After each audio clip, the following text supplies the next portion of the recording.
भूतपूर्व प्रदेश के एक छोटे से गांव में एक बुटीक था जिसका नाम था सपनों की दुकान। दुकानदार राजीव एक समर्पित और सकारात्मक आत्मा थे जो हमेशा अच्छे और प्रेरणादायक कानूनी उत्पादों की पेशेवर स्तुति करते थे। गांव का एक छोटा सा लड़का आर्यन हमेशा उस दुकान की खिड़की के सामने खड़ा होकर सपनों की दुनिया में खोया रहता था। वह चाहता था कि एक दिन उसकी भी कोई दुकान हो जहां उसे अपने सपनों को हकीकत में बदलने का मौका मिले। एक दिन राजीव ने आर्यन को बुलाया और उससे कहा, तू मेरी दुकान के साथ काम करना चाहेगा? मैं तुझे सब कुछ सिखाऊंगा और तू अपने सपनों की ओर एक कदम और बढ़ा सकेगा। आर्यन की आंखों में चमक थी और उसने खुशी खुशी राजीव के साथ काम करना शुरू किया। धीरे धीरे उसने दुकान के सभी पहलुओं को सीखा और उसकी मेहनत और समर्पण ने दुकान को और भी सफल बना दिया। एक दिन आर्यन को एक अजीब सी पुरानी किताब मिली जिसमें लिखा था कि एक जादुई पत्थर से वह सभी सपने पूरे हो सकते हैं।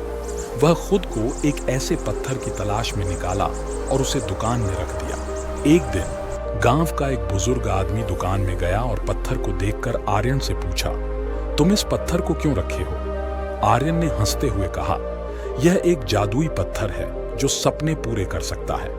बुजुर्ग ने मुस्कुराते हुए कहा, बेटा, सपने पूरे करने का जादू तुम्हारे अंदर है, न कि इस पत्थर में। तुमने मेहनत और समर्पण से अपने सपनों को पूरा किया है। आर्यन ने अपनी भूल को समझा और पत्थर को निकालकर उसे बुझाने का निर्णय किया।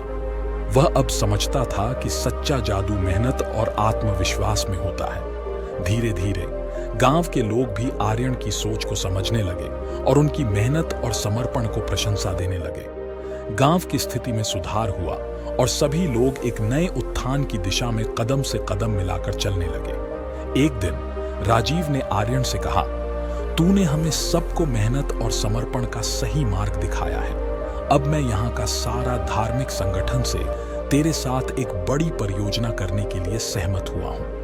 गांव वालों ने मिलकर एक नई शुरुआत की और उन्होंने मिलकर गांव को सुंदर बनाने का संकल्प किया।